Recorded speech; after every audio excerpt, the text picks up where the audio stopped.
Olá, meu nome é Rodrigo e hoje nós vamos explorar o mercado de serviços financeiros. Nós vamos entender as estruturas, os desafios e as inovações que moldam esse setor fundamental. You smell that? What is that?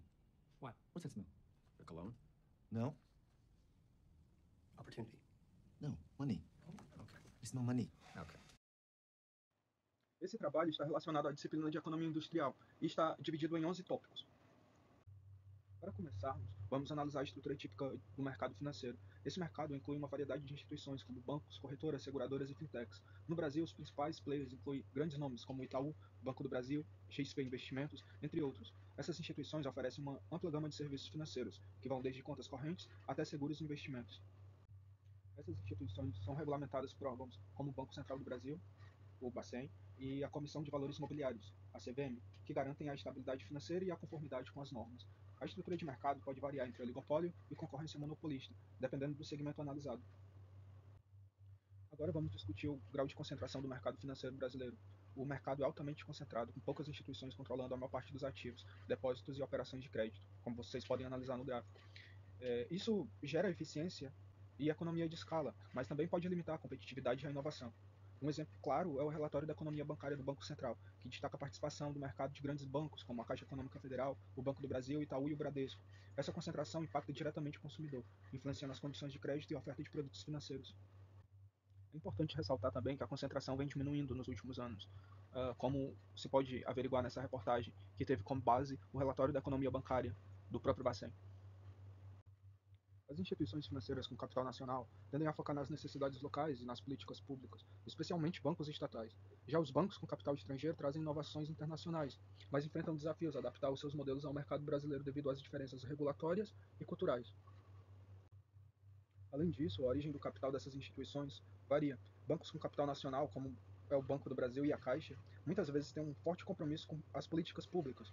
Já os bancos com capital estrangeiro, como o Santander, trazem práticas que são inovadoras, mas enfrentam desafios regulatórios ao adaptar os seus modelos ao mercado brasileiro. Na minha cidade, eu me recordo com saudade dos bons tempos da venda do seu Irismar. Melhor, da famosa bodega do seu Irismar. Eu me lembro bem que o fiado era basicamente o nosso cartão de crédito naquele tempo. No início do mês, os meus pais iam lá e o seu Irismar, todo feliz, puxava aquele caderninho lendário e uma calculadora que parecia saída de um filme dos anos 80. Fazia os cálculos e pronto. As contas eram acertadas ali. Mas vieram os cartões de crédito e mais recentemente o boom das fintechs, que chegaram com tudo, digitalizando tudo que tinha que digitalizar, criando carteiras digitais, oferecendo empréstimos em 2 cliques, entre outras inovações financeiras. O seu Irismar, o meu amigo, ele continua firme e forte na bodega dele. Só que ele não vende mais fiado. Algumas fintechs ganharam destaque no mercado. Toda a transação, do cadastro ao pagamento, é efetuada pelos smartphones dos clientes. E apesar do seu Irismar ainda não ter o seu cartão de crédito, o Carrefour tem. Qual foi a última vez que vocês foram em um banco físico? Toda essa mudança econômica tem origem nas fintechs que chegaram para ficar com as suas inovações financeiras. Milhas aéreas, no PicPay o usuário consegue cadastrar o cartão de crédito para usar o crédito desse cartão para pagar outro cartão de crédito. Mas não faça isso. Segundo os dados da Fintech Lab, aqui temos um gráfico interessante onde existe atualmente em torno de 130 fintechs brasileiras. Uma em cada 5 fintechs tem mais de 20 funcionários, 3 em cada 10 faturam mais de 1 milhão por ano e 2/3 já receberam algum aporte de capital. Nota-se também que o principal segmento de atuação dessas fintechs estão voltadas para os pagamentos.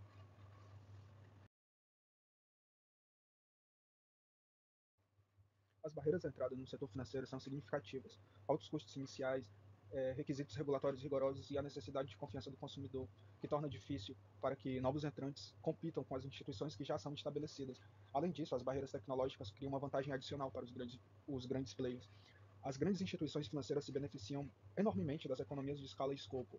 Elas conseguem reduzir o custo médio por unidade à medida que aumentam suas operações, distribuindo custos da tecnologia, compliance e marketing por uma base maior de clientes. E isso resulta em operações mais eficientes e competitivas. E, além disso, essas instituições não apenas oferecem um serviço, mas uma ampla gama de produtos financeiros, desde contas bancárias até seguros e investimentos. Essa diversificação não só atende a diferentes necessidades dos clientes, mas também permite que os bancos realizem o cross-selling, aumentando a receita por cliente. Sobre as barreiras de entrada, é interessante notar que uma das principais barreiras já está ali nas organizações que são reguladoras, no caso o Banco Central e a CVM. ambas subordinadas ao Conselho Monetário Nacional, a CMN. Sobre o Banco Central, ali na Lei 4595 de 64, que foi recepcionada pela Constituição de 88, consta no artigo 10 que compete privativamente ao Banco Central do Brasil conceder autorização às instituições financeiras a fim de que possam ser transformadas, fundidas, incorporadas ou encampadas, que seriam encerradas. Além disso, alienar ou por qualquer outra forma transferir o seu controle acionário. Com isso, nota-se que existe um forte oligopólio, mas cabe ressaltar que isso vem mudando ao longo dos anos.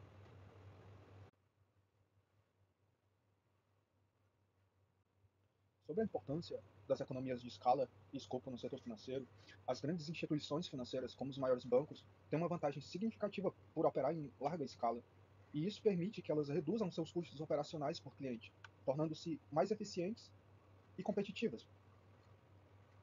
E além disso, essas instituições não apenas oferecem um serviço, mas uma ampla gama de produtos financeiros, desde contas bancárias até seguros e investimentos. E essa diversificação não só atende a diferentes necessidades dos clientes, mas também permite que os bancos realizem o cross-selling, aumentando a sua receita por cliente. Outro ponto crucial é a sinergia entre os diferentes segmentos de mercado. Grandes instituições conseguem integrar serviços como crédito, seguros e investimentos, utilizando uma infraestrutura compartilhada que reduz custos e melhora a eficiência. Isso não só aumenta a fidelidade dos clientes, que preferem consolidar os seus serviços em uma única instituição, mas também fortalece a posição competitiva desses grandes players do mercado financeiro. Aqui nessa parte nós iremos abordar um pouco mais as diferenças entre os produtos financeiros homogêneos e os produtos diferenciados. Produtos homogêneos, como a poupança e o CDB, são padronizados e amplamente acessíveis, com pouca variação entre os ofertantes. Isso os torna previsíveis, mas também bastante competitivos em termos de preço.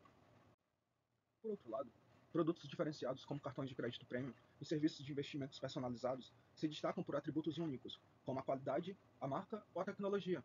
Esses produtos atendem a nichos específicos e frequentemente oferecem um valor adicional que justifica um custo maior. O que impulsiona essa diferenciação é a inovação. No setor financeiro, a inovação permite que as empresas criem produtos que não apenas se destacam, mas que também fidelizam clientes, atendendo suas necessidades de maneira mais eficiente e personalizada. Portanto, entender essa dinâmica é essencial para competir e prosperar em um mercado cada vez mais saturado e exigente.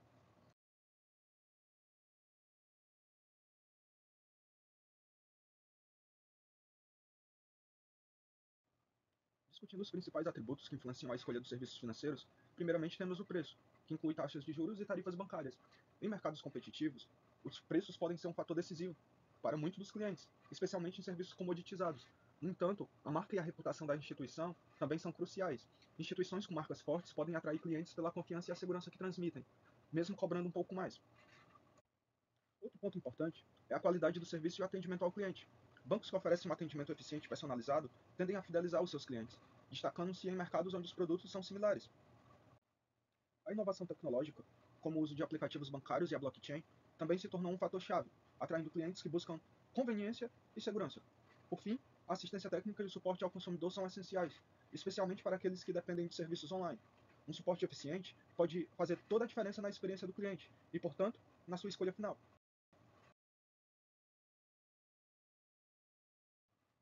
Vamos começar falando sobre as fintechs e a digitalização dos serviços financeiros.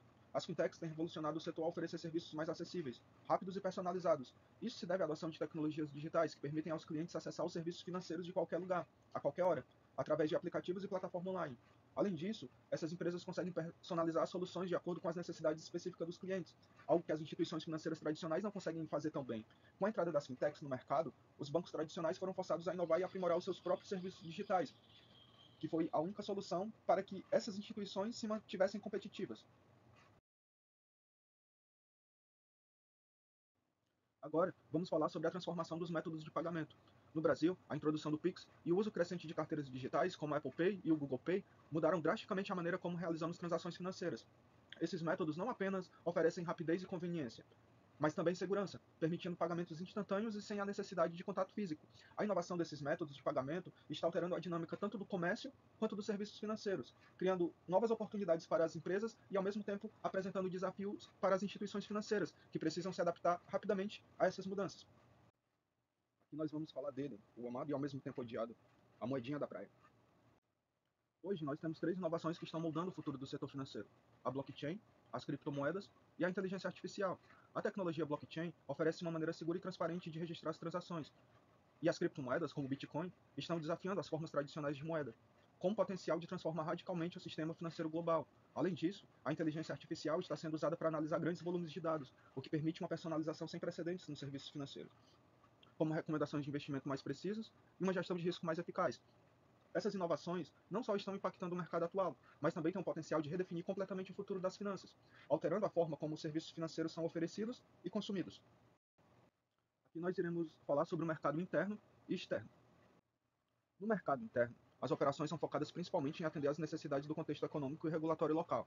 Isso oferece às instituições uma vantagem, pois elas compreendem profundamente as demandas específicas de seus clientes em um ambiente regulatório local. No entanto, para crescer e diversificar suas receitas, muitas instituições optam por expandir suas operações para mercados internacionais. Essa expansão exige uma adaptação significativa, pois cada mercado tem suas particularidades regulatórias, culturais e econômicas. Bancos com uma presença global, por exemplo, podem equilibrar suas operações entre diferentes países, garantindo que suas estratégias sejam eficazes tanto local quanto internacionalmente. Agora, nós vamos abordar os desafios e as estratégias envolvidas na expansão global das instituições financeiras. As estratégias mais comuns incluem a abertura de filiais, fusões e aquisições, ou parcerias estratégicas. No entanto, para ter sucesso, é crucial que as instituições adaptem seus produtos financeiros ao contexto local, para garantir sua competitividade.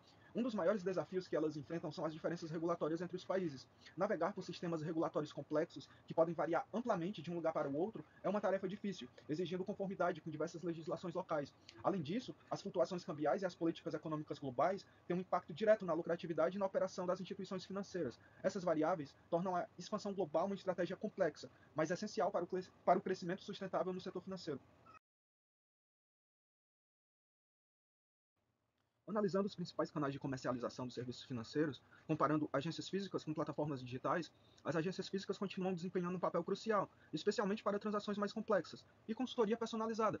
Elas oferecem uma presença tangível, que transmite a confiança, particularmente para clientes que preferem um contato mais direto. No entanto, as plataformas digitais têm ganhado muito espaço, permitindo que os clientes acessem serviços financeiros a qualquer momento e de qualquer lugar.